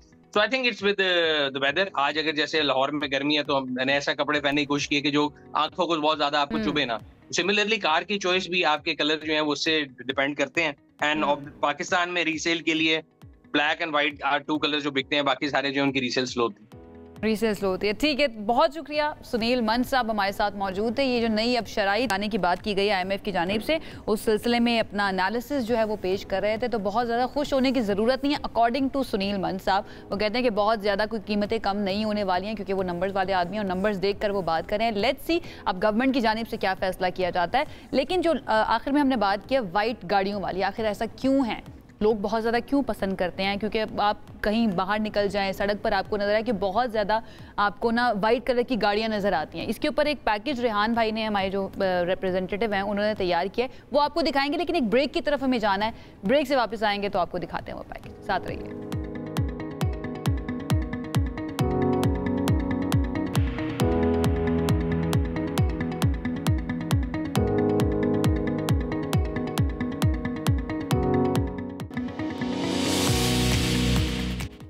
ब्रेक के बाद आपको कहेंगे खुश आमदीद। ब्रेक पर जाने से पहले हम बात कर रहे थे, एक सवाल था कि यहाँ पर अक्सर गाड़ियाँ जो हैं हमें सफ़ेद क्यों नज़र आती हैं? क्या इसका रीज़न ये है कि बहुत ज़्यादा गर्म मुल्क जो हैं वहाँ पर इस गाड़ी का या इस कलर का इंतखाब किया जाता है बिकॉज ऑफ द वेदर, या फिर इसकी रीसेल वैल्यू बहुत ज़्यादा होती है? हमारे नुमाइंदे रेहान अहमद भाई जो हैं, उन्होंने मुख्तलिफ लोगों से बात की है, क्या कहते हैं लोग, आपको दिखाते हैं। शहर की सड़कों पर नजर डालें तो रोजाना लाखों करोड़ों गाड़ियां यहाँ से वहाँ आती और जाती हुई नजर आती हैं। उनके मालकान से पूछें कि उन्हें अपनी गाड़ी के लिए सबसे ज्यादा कौन सा कलर पसंद है, तो जवाब एक ही मिलता है कि वाइट कलर पसंद है, यानी कि सफेद। क्या वजह है कि गाड़ियां तो शहर में भागती फिर रही हैं, लेकिन ड्राइवर्स और मालिकान जो हैं वो वाइट कलर के पीछे भाग रहे हैं? इस सवाल का जवाब तलाश करने के लिए आज हमने कोशिश की कि बात करें कुछ लोगों से जो गाड़ियां बेच रहे हैं और कुछ खरीद रहे हैं। आइए चल के बात करते हैं। हमारे चैनल का लोगो भी रेड और आपकी गाड़ी भी रेड। दुनिया वाइट खरीद रही है और आप रेड लेके घूम रहे हैं, क्यों? मुझे शुरू से कलर ज्यादा पसंद है। तो क्यों लोग वाइट में और सिल्वर में क्यों फंसे हुए हैं? असल में ना यहाँ पे पाकिस्तान में थोड़ा सा इस तरह के डस्ट बहुत ज़्यादा है। जो वाइट कलर की गाड़ी है ना, उसमें डस्ट का पता नहीं चलता। कच्चे इलाके में जो है ना कि वो चलती है गाड़ी। शहरों में कलर लोग पसंद करते हैं, लेकिन यह है कि ज़्यादा लोगों का ज़हन यही है कि वाइट हो या सिल्वर, उसके बाद जो है ना कि ब्लैक है। कीमत में क्या फ़र्क होता है कलरफुल गाड़ी में और वाइट गाड़ी में और रेड में और इस तरह के कलर्स में? जब मैंने गाड़ियों का काम शुरू किया तो 5,000 रुपया कलर का मुझे फालतू देना पड़ता था, जैसे रेड कलर हो गया, सिल्वर हो गया। तो अब जो है ना कि हर वक्त बुकिंग जो होती है ज़्यादा वो वाइट कलर की होती है। तो हम लोगों की थोड़ी सी थ्योरी चेंज हो गई है। कितने पैसे टूटते हैं अंदाजन, कितने लाख जो हैं सेल करते हुए कलरफुल गाड़ी के? कलरफुल गाड़ी के असल में तकरीबन लाख से 2 लाख रुपया नॉर्मल गाड़ी का। तो अगर महंगी गाड़ी है तो 10-12 लाख रुपये का फ़र्क पड़ता है। या कोई गाड़ी 1.5-2 करोड़ की है तो उसका कलर की वजह से तकरीबन 10 से 15 लाख रुपया डिफरेंस आ जाता है। एक और साहब के साथ में मौजूद हूँ, इन्होंने बड़े शौक से गाड़ी खरीदी है ओशन ब्लू कलर की। क्यों सर, ना सिल्वर ना वाइट, ओशन ब्लू क्यों? असल में जो है ना जापान में बेसिकली जो कलरफुल गाड़ियाँ होती हैं ना उसकी ज़्यादा थोड़ी सी मार्केट अच्छी होती है, क्योंकि जो जापान में लोग जो है ना वो ज़्यादातर कलरफुल चीज़ों के ऊपर फोकस करते हैं कि हमें थोड़ा सा ब्राइट में और ये थोड़ा सा लुक उसकी अच्छी, क्योंकि वो दूर से थोड़ा अच्छा भी लगता है। लेकिन हमारा असल मेंटलिटी ये है ना, जिस तरह हम साउथ अफ्रीका में जो है ना ब्लैक कलर चलता है और यूएई में वाइट कलर चलता है, तो पाकिस्तान में जो है ना भी इस तरह है कि हम वाइट एंड ब्लैक, और ब्लैक जो है ना ज़्यादातर हमारे जो है ना यूनिफॉर्म पर्सनल हो गए या और भी जिस तरह लोग हैं वो ज़्यादातर यूज़ करते हैं। और वाइट गाड़ियाँ जो है ना हमारे लोकल जिस तरह बिजनेसमैन और ये सारे वाइट यूज़ करते हैं। शराफत अली साहब मेरे साथ मौजूद हैं जो बरसों से कारों की सेल परचेज के काम से मुंसलिक है। शराफत भाई ये बताइए, हर आदमी जो है ज़्यादातर मैं देखता हूँ कि वाइट कलर जो है गाड़ियों का वो पसंद करता है ख़रीदारी के वक्त, क्या वजह है इसकी? बेसिकली ज़्यादातर लोग इसलिए वाइट कलर को कहते हैं कि वाइट कलर की टचिंग डालना आसान होती है। कल को गाड़ी लग जाती है, कुछ हो जाता है, तो वो कहते हैं कि ये पेंटर्स वगैरह इसका कलर इजीली डाल सकते हैं। दूसरे कलरों में थोड़ा हमारे यहाँ पे कलर्स आते ही नहीं है, मेटालिक कलर होते हैं, उसमें कलर डिफरेंट नज़र आता है अगर पेंट हो जाता है। इस वजह से ज़्यादातर लोग बस कहते हैं कि वाइट मिल जाए तो ज़्यादा बेहतर। रीसेल जो है उसका क्या ताल्लुक होता है कलर से? सर देखिए ना, रीसेल में यही है कि जैसे आप कोई कलर लेने जाते हैं येलो, वो आपको उस टाइम मार्केट में अगर दूसरी गाड़ी का कलर की वैल्यू है 28 लाख तो वो आपको 25 लाख में मिल रहा होता है। तो इसी तरह जब आप रीसेल करने जाते हैं तो आपको दोनों में वही बेनिफिट मिल रहा होगा। आप वाइट कलर लेते हैं, आप वो 28 लाख का लेते हैं, तो कल को बेचने जाएंगे तो वो 28 का ही बिक रहा है और वो 25 का बिक रहा है, आपको उसमें नुकसान नहीं है। पर हमारे लोग क्या करते हैं, वो जी कलर कल को बिकेगा नहीं, जब किसी को सस्ता मिल रहा होगा तो वो क्यों नहीं लेगा। सर ये बताइए कि कितनी गाड़ियाँ आपके पास? मेरे पास 2 गाड़ियाँ हैं। अच्छा, दोनों का कलर क्या है? दोनों वाइट है। तो क्या वजह है कि आपने वाइट गाड़ियाँ पसंद की, कोई और कलर नहीं लिया? तो आपके लिए सफाई करना उसकी आसान होती है, स्क्रैचेस कम पड़ते हैं उसके ऊपर, और वाइट अच्छा सोबर कलर है। शौकत साहब मेरे साथ मौजूद हैं और इस येलो कलर की गाड़ी को खरीदने के लिए आए हैं। मैंने इनसे पूछा कि आप येलो कलर की ये गाड़ी जो पसंद करने के लिए देख रहे हैं तो उसकी वजह क्या है? आप वाइट, ब्लैक, रेड किसी और कलर की गाड़ी क्यों नहीं ले रहे? जी सर। बात ये है कि कलर मायने नहीं रखता ना, ये भी गाड़ी है वो भी गाड़ी है, लाजमी बात है। आप इसमें पैसे कम है, 2-4 लाख नीचे मिल जाएगी, इसी पर हम वाइट पेपर चढ़ा लें या वाइट कलर कर लें। कोई ज़रूरी तो नहीं है कि येलो के हमें रोड पे चलने नहीं देंगे, गाड़ी होनी चाहिए। अच्छा सर, ये बताइए कि आपने अभी ये कहा कि हम इसको पेपर लगा के वाइट कर लेंगे, मेरा सवाल ये कि वाइट ही क्यों करना ज़रूरी है? यार बाज़ दफ़ा लोग इस कलर को ना मायूब समझते हैं, तो टैक्सी कलर है। पसंद और नापसंद भी बड़ी कमाल की चीज़ है। पाकिस्तान से बाहर अगर आप जाएं तो लोग कलरफुल चीज़ें पसंद करते हैं, रंगीन अशिया अपने साथ रखना पसंद करते हैं, लेकिन पाकिस्तान में वाइट गाड़ियाँ ही लोगों को पसंद है। यहाँ तक कि बाहर के मुल्कों में अगर आप जाएं तो मैं आपको बताऊं कि मोबाइल फ़ोन भी कई लोगों के पास वाइट कलर के होते हैं, और पाकिस्तान में आप मोबाइल फ़ोन भी वाइट लेने की कोशिश करें तो जवाब मिलता है कि ये तो लेडीज़ कलर है, मर्दों को ब्लैक कलर सूट करता है। कुछ समझ में नहीं आता। खैर, कहना सिर्फ ये है कि खुश रहिए अपने खर्चे पे, जिसको जो पसंद है वो उसी को एंजॉय करे। अच्छा, तो रेहान भाई भी थोड़े से कंफ्यूज हो गए हैं, लेकिन हर किसी की अपनी अपनी लॉजिक है, हर किसी की अपनी अपनी रीजनिंग है कि वो क्यों सफ़ेद गाड़ी पसंद करता है। लेकिन मोस्टली जो मुझे नज़र आई है वो लोग कह रहे हैं कि क्योंकि उसकी सफाई आसान होती है और डस्ट बहुत ज़्यादा होती है। एक और चीज़ जो बहुत मैटर करती है कि गर्म मौसम है पाकिस्तान का और गर्मियाँ काफ़ी लंबी होती हैं, जिसकी वजह से लाइट कलर की गाड़ियाँ, स्पेशली जो वाइट कलर होता है वो थोड़ा ठंडक का एहसास भी देता है। तो it is very very important. इस चीज़ के ऊपर रेहान भाई ने पैकेज बनाया, बहुत ही खूबसूरत था, और डिफरेंट लोगों की जो रीजनिंग्स हैं वो भी हमने आप तक पहुँचाई। अब वक्त जो है वो हो चुका है उस सेगमेंट का जिसके अंदर हम बात करते हैं पैसों की, money matters. This business segment is presented by jazz. तो भारत की जानिब से पाकिस्तान का पानी बंद करने की धमकी, उसके बाद चीन जो है उसने मोमिन डैम पर काम तेज करने का ऐलान कर दिया। इस सिलसिले में जो डैम है उस पर कंक्रीट भरना भी शुरू कर दिया है, जो इस मंसूबे की तकमील के लिए इंतहाई अहम संगे मील की हैसियत रखता है। आपको पता है कि 2019 में इसकी कंस्ट्रक्शन का आगाज़ हुआ था और तवक्को अब ये जाहिर की जा रही है कि ये मनसूबा अगले साल तक मुकम्मल हो जाएगा। खैबर पख्तूनख्वा में मोमिन डैम को बिजली की पैदावार, सैलाब पर काबू पाने, आबपाशी और पानी की फराहमी के लिए कसीरुल मकासिद सहूलत के तौर पर भी डिज़ाइन किया गया है। अब चाइना का इसमें इंटरेस्ट बहुत ज़्यादा इसलिए भी है क्योंकि ये डैम जो है ये सी पैक का एक अहम कंपोनेंट भी है। एक अंदाज़ा जो है वो ये बता रहा है कि ये डैम 800 मेगावाट पन बिजली पैदा करेगा और सूबा खैबर पख्तूनख्वा के दारुल हुकूमत और सबसे बड़े शहर पेशावर को यौमिया 300 मिलियन गैलन पीने का पानी भी फराहम करेगा। इसके ऊपर हम बात कर लेते हैं और इस पर अब क्या पेशरफ्त होने वाली है एंड क्या लगता है कि चाइना जो है वो कितनी जल्दी इतनी जल्दी अगर इसको कंस्ट्रक्ट करना चाहता है तो उसके पीछे क्या सिर्फ रीजनिंग ये जो इंडस वाटर कमीशन और इंडस वाटर ट्रीटी का भारत की जानिब से बंद होना है वो है, या इसके अलावा और भी कोई मकासद हो सकते हैं। फरहान बुखारी साहब हमारे साथ मौजूद है, हमारे मईशत है, उनकी तरफ चलते हैं। Thank you so much Farhan साहब, कैसे हैं आप? जी अल्हम्दुलिल्लाह। ज़बरदस्त। सबसे पहले तो ये आपको क्या लगता है चाइना का interest is it just because of the CPEC या फिर being the friend of Pakistan वो चाहता है कि पाकिस्तान के जो अभी इंटरेस्ट हैं वो भी महफूज रहें? सी पैक हमारी दोस्ती की एक कड़ी है। जब गवादर पोर्ट का इब्तिदा हुई थी और गवादर पोर्ट बनाया गया था तो उस ज़माने में भी लोग ये कहते थे कि ये अजीमुशान मंसूबा पाकिस्तान को लॉन्ग टर्म में कहीं और ले जाएगा, बेहतर मकाम पे ले जाएगा। ऐसा ही है। और चीन ने अस्करी महाज पर अभी हाल ही में हमारी बहुत मदद की है, जो इंडिया के साथ हमारा हुआ।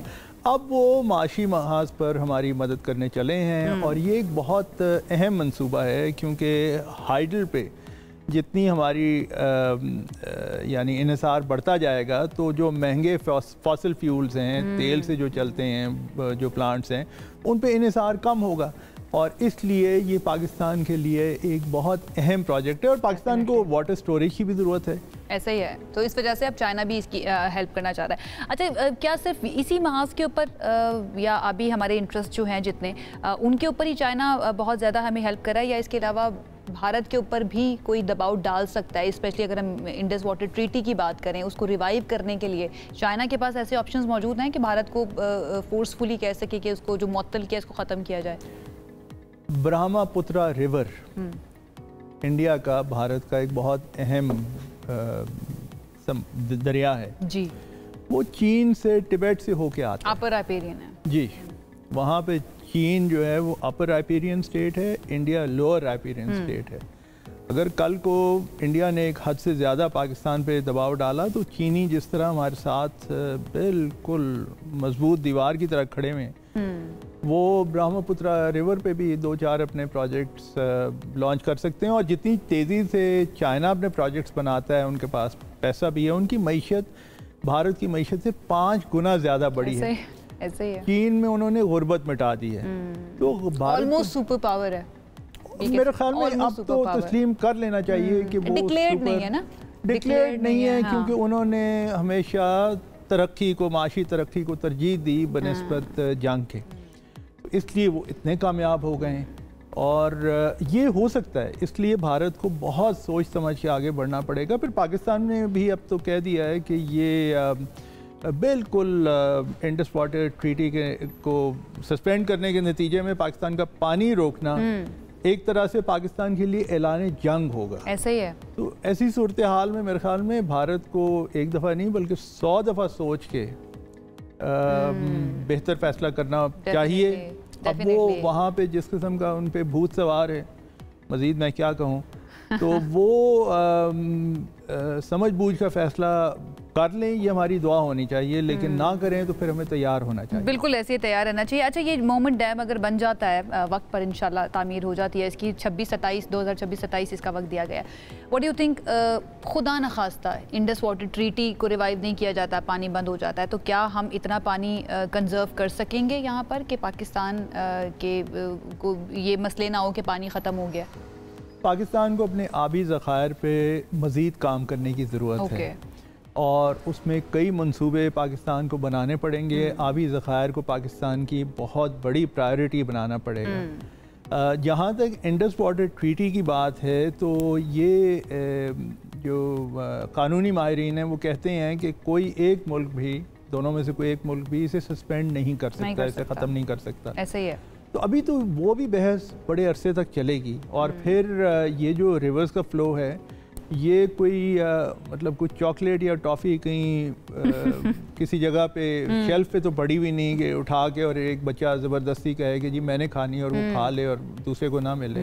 इस किस्म का मामला नहीं है, साल की बात है। ऐसे ही है। उसमें क्या होता है, फिर कश्मीर एक बहुत शोरश ज़दा इलाका है, ये हम सब जानते हैं।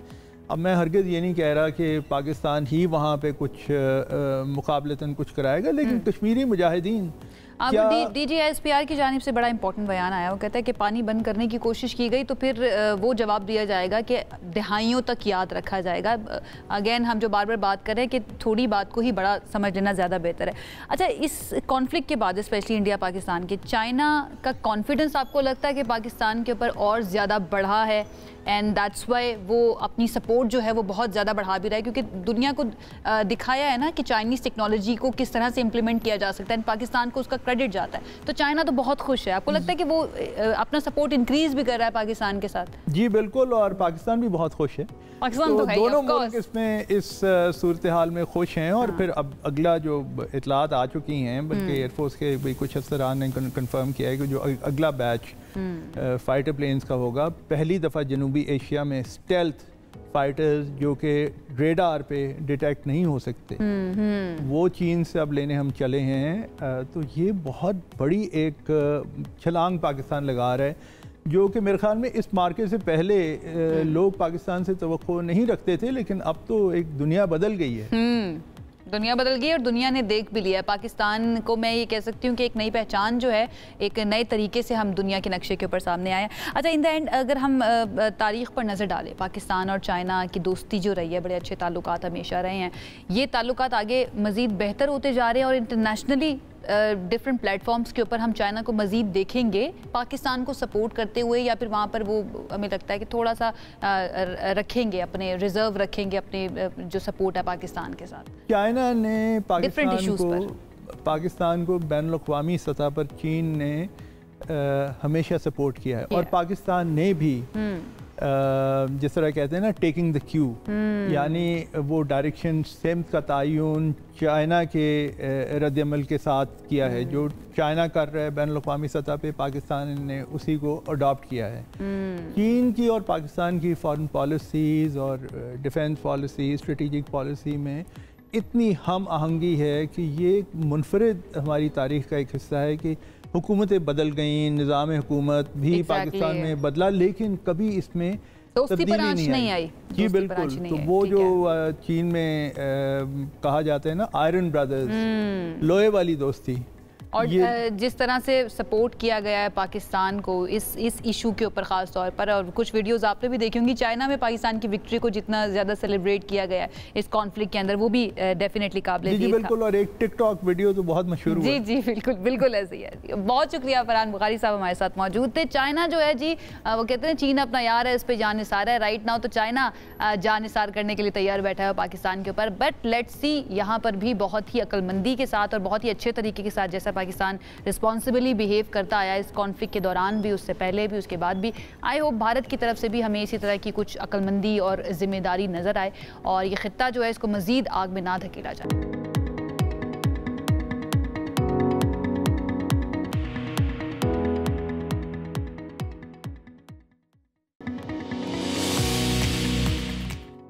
खुशामदीद आपको कहेंगे एक मरतबा फिर सुबह से आगे में। अब वक्त है थोड़ा क्रिकेट के ऊपर बात करने का, थोड़ा नहीं ज़्यादा कर लेते हैं। आज इमरान नहीं है तो मुझे उनकी बात याद आ गई, थोड़ी सी ज़रा ज़्यादा बात कर लेते हैं क्रिकेट के बारे में, और क्योंकि बहुत वक्त ऐसा गुजरा है बीच में जिसमें हमने PSL के ऊपर बात हम नहीं कर पाए थे, तो this is the time to talk about it. PSL के लीग मरहले का अख्ताम हो चुका है। आखिरी मैच में इस्लामाबाद यूनाइटेड ने कराची किंग्स को 79 रन से शिकस्त दी और बहुत ही ज़बरदस्त किस्म की परफॉर्मेंस जो है वो हमें नजर आई थी इस्लामाबाद यूनाइटेड की तरफ से। गुज़श्ता रोज़ रावलपिंडी क्रिकेट स्टेडियम में ये मैच खेला गया जिसमें कराची किंग्स ने इस्लामाबाद यूनाइटेड के खिलाफ टॉस जीतकर फील्डिंग का फैसला किया था। इस्लामाबाद यूनाइटेड ने पहले बैटिंग की और 5 विकेटों पर 251 रन बनाए और ओपनर एलेक्स सेल्स जिन्होंने 88 रन बनाए और साहबजादा फरहान ने टीम को शानदार आगाज फराहम किया। ज़बरदस्त किस्म की ओपनिंग इनकी पार्टनरशिप जो है वो नजर आई थी और दोनों ने पहले ही विकेट पर 153 रन की शराकत दारी भी लगाई थी। इसके ऊपर बात करेंगे, हमारे साथ मौजूद हैं सीनियर स्पोर्ट्स जर्नलिस्ट हैं माजिद भट्टी साहब। आप अक्सर उनको देखते हैं, हमारे हिस्सा होते हैं, उनको वेलकम करते हैं। भट्टी साहब थैंक यू सो मच हमें ज्वाइन करने के लिए। कैसे हैं आप, ठीक ठाक हैं? जी बहुत शुक्रिया आयशा, अल्हम्दुलिल्लाह, उम्मीद है कि आप भी खैरियत से होंगे। मैं बिल्कुल ठीक ठाक, thank you for joining us. सबसे पहले जो मैच हुआ इस्लामाबाद यूनाइटेड ने क्या ज़बरदस्त परफॉर्म किया और कराची किंग्स के दरमियान, इसके ऊपर आपका तबसरा मैं जानना चाहूँगी, कैसा लगा आपको मैच? देखिए कल तो बिल्कुल आउट क्लास कर दिया कराची किंग्स को और T20 क्रिकेट में तो 79 रन की डिफीट बहुत बड़ी डिफीट होती है, लेकिन इस्लामाबाद की आप अगर इस टूर्नामेंट में परफॉर्मेंस देखें तो पहले 5 मैच वो लगातार जीत गए, फिर अगले 4 मैच लगातार हार गए और पिछले जो 2 मैचेस थे कल से पहले उनमें शादाब खान भी नहीं थे, वो अनफिट थे, लेकिन कल जब वो वापस आए तो उन्होंने बैटिंग में भी 47 रन किए, बॉलिंग में भी 4 आउट किए और साहबजादा फरहान ने, मेरे ख्याल में एलेक्स सेल्स चूंकि जो टूर्नामेंट का पहले वाला हिस्सा था उसमें शायद वो अवेलेबल नहीं थे, लेकिन उनके आने से बिल्कुल एक इस्लामाबाद की टीम बिल्कुल एक डिफरेंट टीम नजर आ रही है। तो चूंकि पाकिस्तान की तकदीर के बहुत सारे फैसले भी इस इस्लामाबाद में होते हैं, आप भी इस्लामाबाद में हैं, तो लग रहा है कि इस्लामाबाद की टीम अब आगे जाके टफ टाइम देगी बाकी 3 टीमों को। ठीक है। अच्छा भट्टी साहब, कल भी हम इस पे बात कर रहे थे, बहुत सारी टीम्स ऐसी हैं जैसे कोटा ग्लैडिएटर्स हो गया या कराची किंग्स हो गया, स्टार्ट में उनकी परफॉर्मेंस हमें इतनी अच्छी नजर नहीं आई थी बट उन्होंने कमबैक किया। पेशावर ज़ल्मी नहीं कर पाई कमबैक, मुल्तान सुल्तान्स कमबैक नहीं कर पाई, उसकी क्या आपको वजह लगती है? देखिए जो सबसे मायूस कुन और सबसे हैरान कुन परफॉर्मेंस थी वो तो मुल्तान सुल्तान्स की थी। तो 10 में से 9 मैचेस हार गए। मेरे ख्याल में मोहम्मद रिजवान ने 350 साढ़े 300 रन किए, लेकिन ओवरऑल उनका कॉम्बिनेशन बन नहीं सका। एक हमें कंबाइंड होती हुई ये टीम नजर नहीं आ रही। मुल्तान सुल्तान उसकी वजह से उस टीम ने बिल्कुल जो जनूबी पंजाब के जो शायकीन थे उनको मायूस किया। लेकिन पेशावर ज़ल्मी उसकी परफॉर्मेंस इस लिहाज से हैरानकुन है कि इब्तदाई जो 9 एडिशन है पाकिस्तान सुपर लीग के 9 में उन्होंने प्ले ऑफ के लिए क्वालिफाई किया। ये पहला एडिशन था कि वो क्वालिफाई नहीं कर सके।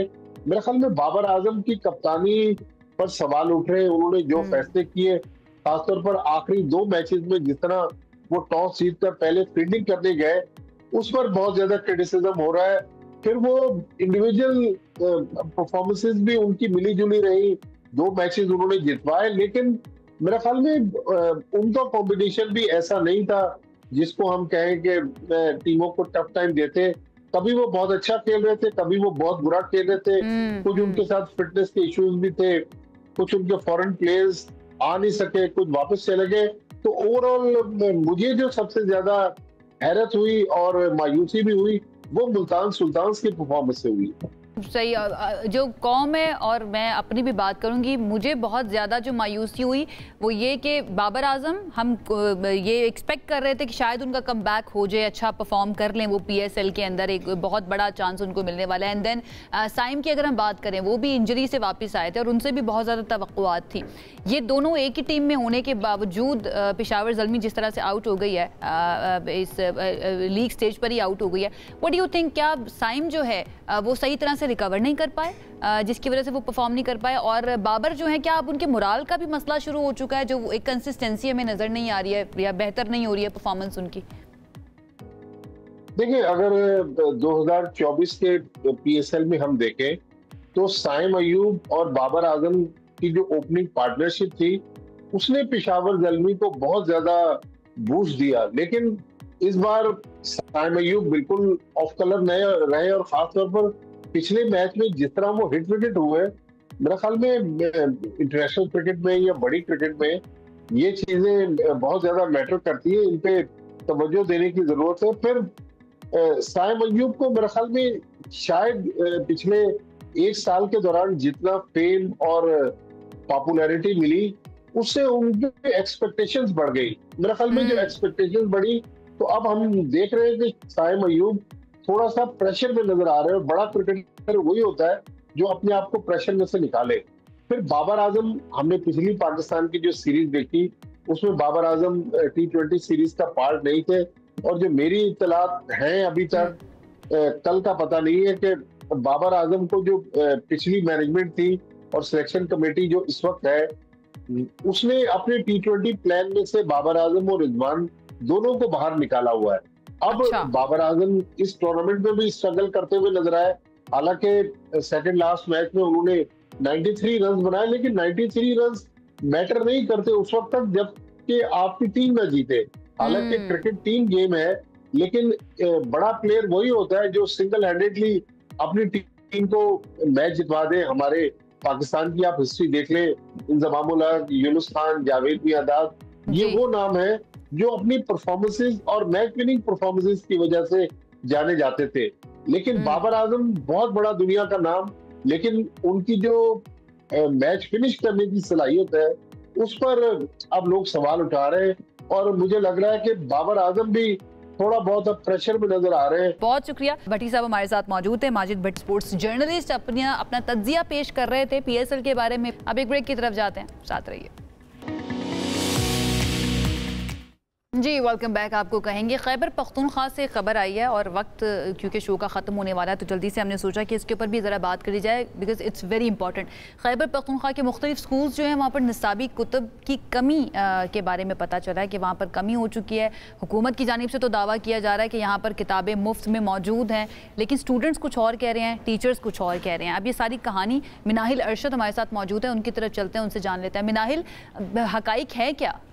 जी, खैबर पख्तूनख्वा के स्कूलों में टेक्स्ट बुक्स जो है, निसाबी किताबों की जो शॉर्टेज जो है वो देखने में आई है। खैबर पख्तूनख्वा हुकूमत जो है वो गुज़िश्ता कई सालों से सरकारी स्कूलों को मुफ्त जो है वो किताबें फराहम कर रही थी, मगर अब जो है वो किताबों की शॉर्टेज देखने में आई है। गुज़श्ते 2 साल के दौरान जो है वो किताबों की कीमत काफ़ी बढ़ गई थी, जिसकी वजह से खैबर पख्तूनख्वा हुकूमत की जानिब से कहा गया था कि 50% जो है वो नई किताबें सप्लाई की जाएंगी, जबकि बाकी की 50% जो है वो पुरानी किताबें ही इस्तेमाल की जाएंगी। मगर अब स्कूलों में जो है वो पुरानी भी और नई किताबों की भी शॉर्टेज देखने में आ रही है।